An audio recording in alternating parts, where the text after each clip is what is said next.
प्रशांत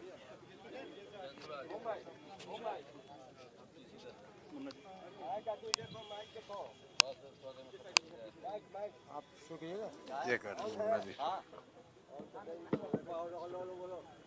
आज चुनाव की घोषणा हुई है और प्रशांत किशोर जी हमारे पार्टी के राष्ट्रीय अध्यक्ष श्री उदय सिंह जी हैं उपस्थित।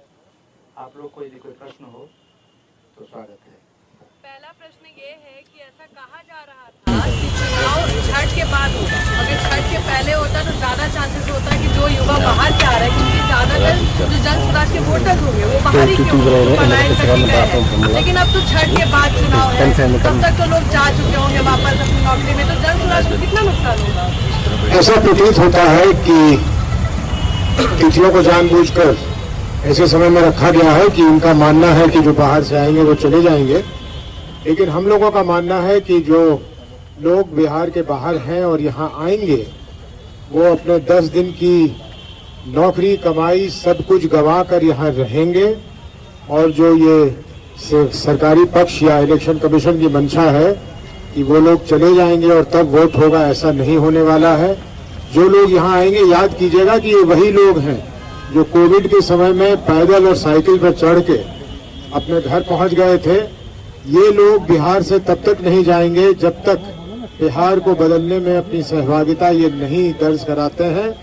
और हमारा मानना है कि एक भी वो व्यक्ति जो दिवाली और छठ के समय में यहाँ आएगा, वो एक भी व्यक्ति ऐसा नहीं होगा जो बिहार से चला जाएगा बिना अपने मत का प्रयोग किए हुए।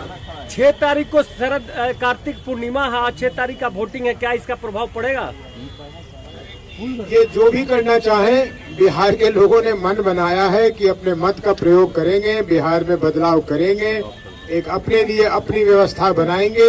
और ऐसे ये जो भी रोड़े अटकाना चाहें, हमें नहीं लगता कि ऐसा कुछ होने वाला है। बिल्कुल मतदान शांतिप्रिय ढंग से और बहुत भरपूर मत में होगा।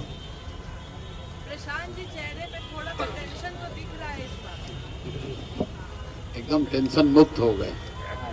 टेंशन 3 साल 3.5 साल जो विद्यार्थी पढ़ता है उसको ही परीक्षा से पहले टेंशन होता है। जो विद्यार्थी पढ़ता नहीं है उसको कोई टेंशन नहीं। उसको मालूम है कि पढ़े ना पढ़े हमको फेल ही होना है। जो पढ़ता है वो आदमी टेंशन में रहता है कि भैया हम पढ़े हैं और हमारा परीक्षा अच्छा हो। मेरी समझ से आज बिहार के लोगों के राजनीतिक बंधुआ मजदूरी के खत्म होने का ऐलान हुआ है। ये चुनाव की तिथियों की घोषणा नहीं है, बिहार के बच्चों के भविष्य के सुधार की शुरुआत होने की तिथि की घोषणा है।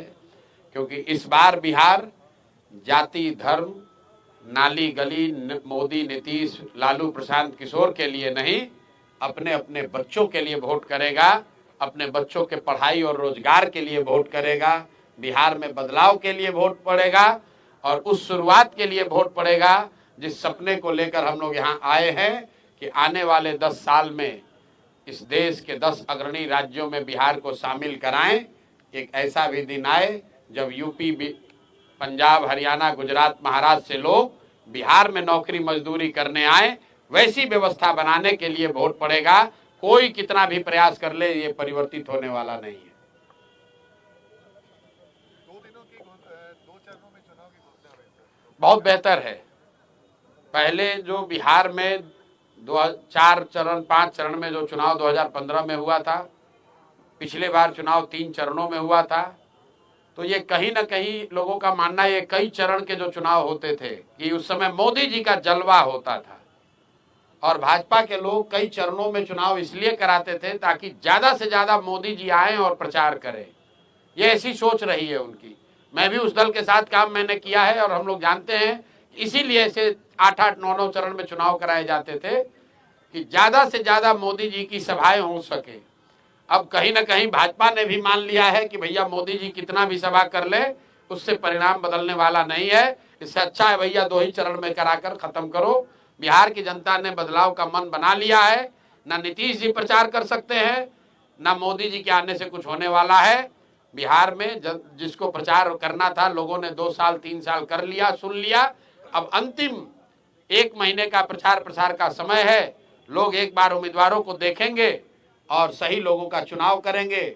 जनसुराज ही एकमात्र ऐसा दल है जो कह रहा है कैमरे पर कि मेरे भाई एक बार संकल्प लो, अपने बच्चों के लिए वोट दो, सही लोगों को जिता कर लाओ। अगर जनसुराज से भी गलत आदमी खड़ा हो जाए उसको भी हराओ।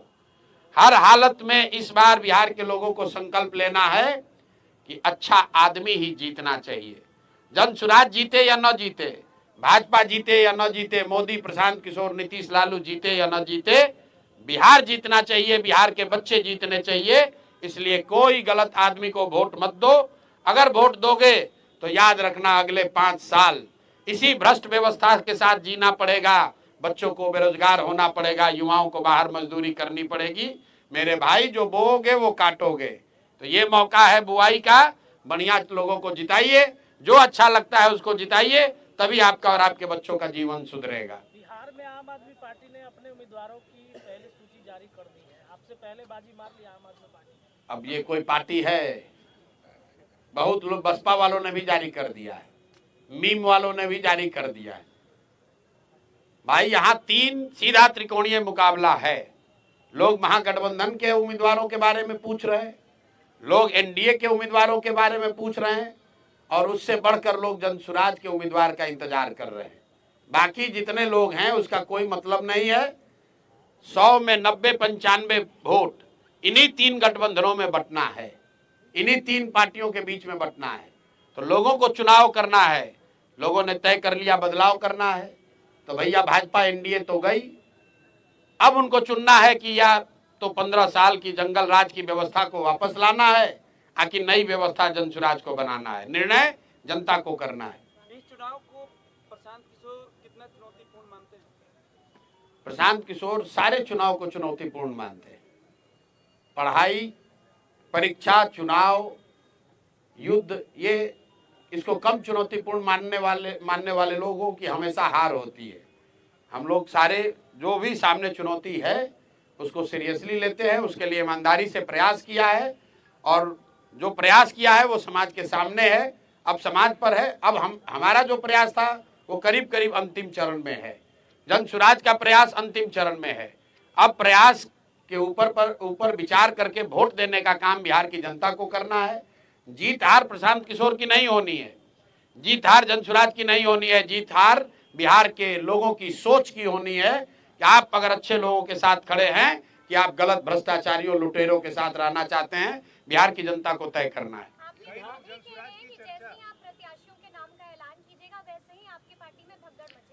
भाई ऐसा है, विरोधी पिछले 3 साल से कुछ न कुछ कहे ही जा रहे हैं। अरे देखिए कितना दिन पैदल चलेंगे, पैदल चलेंगे तो इनके साथ कोई नहीं आएगा। लोग आने लगा तो कहा अच्छा अभी आ रहा है, दल नहीं बनेगा। दल बन गया तो कहा अब बिखरने वाला है। जब दल में भीड़ आ गया तो कह रहा है भीड़ आ रहा है लेकिन वोट नहीं करेगा। जब भीड़ आ गई तो उसके बाद फिर कहने लगा कि अरे भैया इनको प्रत्याशी नहीं मिलेगा। जब उनकी आशा अपेक्षा से ज्यादा प्रत्याशियों की भीड़ लग गई तो कहता इतना ज्यादा प्रत्याशी है कि अब विस्फोट हो जाएगा। एक भी आदमी कहीं छोड़कर नहीं जाएगा, आप चिंता मत कीजिए। कई लोग जनसुराज की जब भी चर्चा कर रहे हैं तो इस तौर पे कर रहे हैं कि जनसुराज जो है वो नुकसान पहुंचाएगा। किसी खास तौर से पहले महागठबंधन की चर्चा हो रही थी, अब ज्यादा चर्चा इस बात की हो रही है कि एनडीए को नुकसान पहुंचाएगा। तो वाकई किसको नुकसान पहुंचाएगा? दोनों को नुकसान पहुंचाएगा।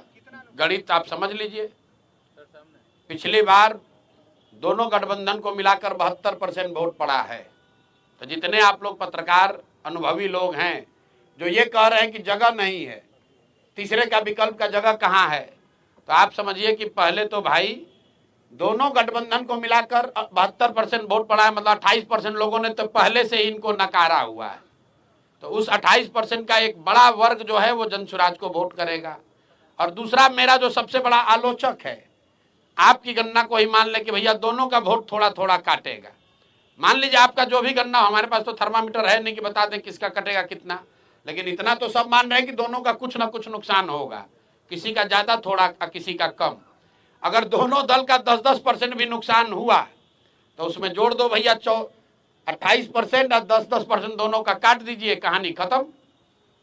आपको लग रहा है कि भैया ये अरे ये कैसे होगा, हमको दिख रहा है कि इससे आसान तो कुछ है ही नहीं। आप लोग कह रहे हैं भैया इनका MY समीकरण है, और आप यही कह रहे हैं कि ना भैया 10 में एगो दूगो तो MY समीकरण वाले लोग भी आपको वोट दे रहे हैं, दूगो तीन गो मुसलमान यादव भी तो जनसुराज को वोट दे रहा है। तो भैया अगर दूगो तीन गो मुसलमान और यादव वोट दे रहा है तो 10% वोट उनका गया। आप कह रहे हैं एनडीए का ज्यादा कट रहा है, तो 10% से ज्यादा उनका जोड़ दीजिए। 28% और 10% जो कटा महागठबंधन का और एनडीए का जितना कट रहा है वो जोड़ लीजिए, आपको पता चलेगा कि जनसुराज को कितना वोट आएगा। हमने आपको कहा कि हमको गाली देने के नजरिए से बहुत लोगों ने कहा कि ये वोट कटवा पार्टी है। हम कहते हैं हम, ये हमारा मेडल है कि हम वोट कटवा पार्टी हैं, दोनों का इतना काटेंगे कि दोनों कट के साफ। प्रशांत जी, आप चिराग पासवान की तारीफ करते हैं, चिराग पासवान आपकी तारीफ करते हैं, तो क्या कहीं आने वाले दिनों में बीच में खिचड़ी तो कोई नहीं पक रही है? भाई हम लोग, मैं चावल दाल खाने वाला व्यक्ति हूँ, खिचड़ी खाने वाले लोग नहीं हैं। न खिचड़ी खाते हैं न खिचड़ी बनाते हैं। चिराग पासवान की एक बात के लिए हमने तारीफ हर समय की है, आज भी करता हूँ, कि चिराग जी विशुद्ध तौर पर बिहार में जाति और धर्म की राजनीति नहीं करते हैं। लेकिन इसके अलावा चिराग पासवान भाजपा के साथ लड़ रहे हैं। हमने कहा कि वो बिहार से राजनीति करते हैं, बिहार की राजनीति नहीं करते हैं। बिहार की बात करते हैं लेकिन बिहार की बात के लिए खड़े नहीं होते हैं। और अभी वो एनडीए में चुनाव लड़ेंगे तो हमारे आमने सामने चुनाव होगा। उनको 20 सीट मिलेगा कि 25 हम ये जानते नहीं है, लेकिन जितना भी मिलेगा उसमें तो सीधे उनसे और हम लोगों के प्रत्याशियों से मुकाबला होगा। तो समझौते की सवाल कहाँ है?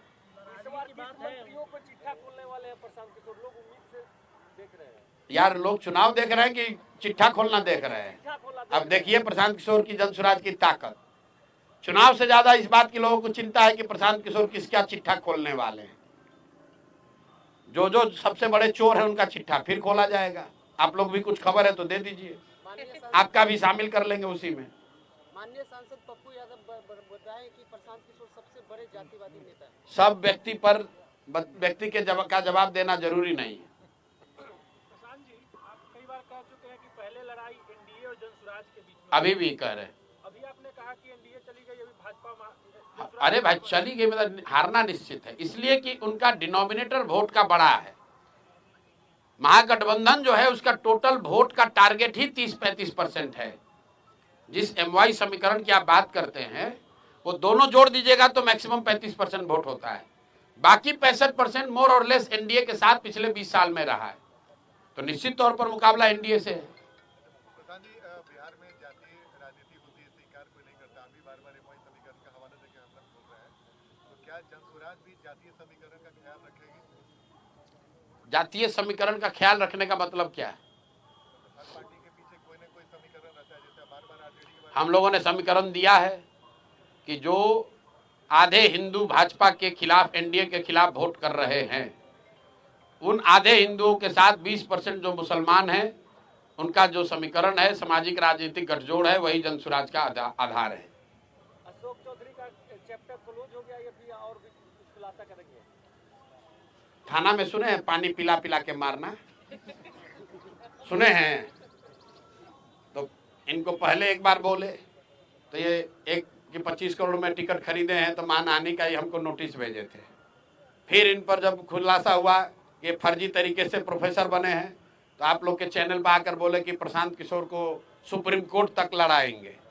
फिर इन पर जब 200 करोड़ के बेनामी संपत्ति का हुआ तो हमको 100 करोड़ का नोटिस भेजे। तो फिर हम बोल रहे हैं कि अभी आगे और करेंगे, तो बेचारे अब डर के मारे लिख कर कह रहे हैं कि ना अब न्यायालय में नहीं लड़ेंगे, अब जनता के अदालत में लड़ेंगे। तो पानी इनको पिला दिया। जो सुप्रीम कोर्ट में लड़ने का दावा कर रहा था वो डर के मारे कह रहा अब न्यायालय में नहीं, जनता के अदालत में लड़ेंगे। और जनता के अदालत में कहाँ कहीं चुनाव लड़ेंगे? तो पहले आप लोग अब पूछ लीजिए कि अगर अशोक चौधरी कहीं से चुनाव लड़ रहे हैं तो वो बता दीजिए, और नहीं लड़ेंगे तो सरेंडर कर दिए। आपका तय हो गया कहाँ से लड़ेंगे? हाँ बिल्कुल, अभी घोषित कर देंगे। अभी जब 9 तारीख को 9 तारीख, अरे तो हमारा अलग से नहीं ना घोषित होगा। 9 तारीख को लिस्ट जारी होगी तो उसमें आप देखिएगा कि कौन कहाँ से लड़ रहा है। सर, आपके हिसाब से ऐसा माना जाए कि आज प्रशांत किशोर का भी नाम हो सकता है, बिल्कुल हो सकता है। मुख्यमंत्री ने आज पटना मेट्रो का उद्घाटन किया, आज उनका ये लास्ट उद्घाटन होगा? लास्ट उद्घाटन है नवंबर में, 9 दिसंबर तक। अगला हमने बहुत दिन पहले बोला है, इस बार जब मकर संक्रांति के दिन बोला था कि ये लास्ट दही चूड़ा आप खा रहे हैं, एक अन्य मार्ग पर आगे खाने को नहीं मिलेगा। मेट्रो स्टेशन अच्छी तरीके से लिख लीजिए इस बात को, अगला दही चूड़ा नीतीश कुमार एक अन्य मार्ग पर नहीं खाएंगे। अगर खाएंगे तो आप आकर हमसे पूछ लीजिएगा। प्रशांत किशोर एक अन्य मार्ग पर दही चूड़ा खाएंगे क्या? एक जमाने में जब लालू यादव बोलते थे तो पूरा देश सुनता। आज प्रशांत किशोर बोलते हैं तो पूरा देश सुनता नहीं, तो वोट भी मिलता था उनको। आपको भी पूरा देश सुन रहा है, आपको भी उसी हिसाब से वोट मिलेगा। देखिए, लालू जी क्या बोलते थे, क्या सुनता था, कौन सुनता था, ये मैं नहीं जानता हूँ। मैं ये जान रहा हूँ कि जो जनसुराज कह रहा है, जो प्रशांत किशोर कह रहे हैं, वो लोग इसलिए सुन रहे हैं कि लोगों की जिंदगी से जुड़ी हुई बात हम लोग कह रहे हैं। हम लोग जाति धर्म की बात नहीं कर रहे हैं। आप लोग यहाँ पत्रकार हैं, आपने कोई बिहार का चुनाव देखा जहाँ पर इतनी सरकारी घोषणा हुई हो? चुनाव के पहले सरकार ने तिजोरी खोल दिया, हर आदमी को एक तरह से सरकारी तरीके से घूस देने का कोशिश किया है। प्रशांत किशोर 1 साल से कह रहे हैं भैया चुनाव आएगा, नेता और सरकार पैसा देगी, 500, 1000, 2000, 5000 रुपया जो पैसा दे पैसा ले लो, लेकिन इससे संतुष्ट नहीं होना। अपने बच्चों के लिए रोजगार पढ़ाई मिले उसका जुगाड़ कर लेना मेरे भाई। 10,000 रुपया दिया है, 1 महीना में खत्म हो जाएगा, लेकिन बच्चे को रोजगार मिलेगा, जीवन सुधर जाएगा।